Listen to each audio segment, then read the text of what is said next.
நீங்கள் கேட்கவிருப்பது சிரிப்பு சிறுகதை. எழுதியவர் பெருமாள் முருகன்.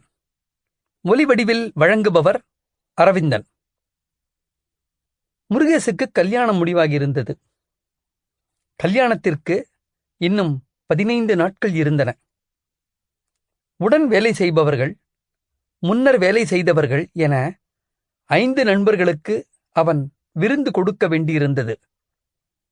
எப்படியாவது தவிர்க்கலாம் என்று நினைத்தது நடக்கவில்லை.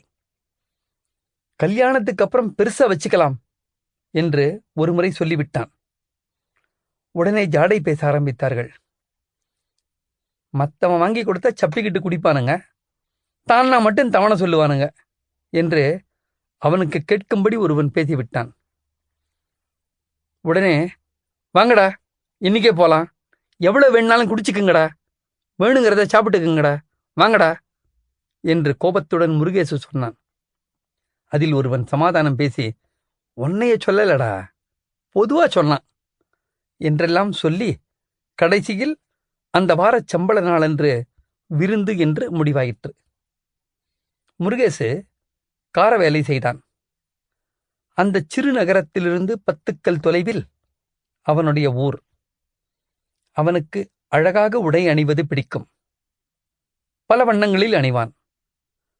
அத்தனை பொருத்தமாக இருக்கும். ஓராண்டு கல்லூரியில் படித்தான். அப்போதே அவன் உடை அணியும் தினுசை பலரும் பாராட்டுவார்கள். ஆர்வமாகத்தான் கல்லூரிக்கு போனான். Sample complete. Ready to continue?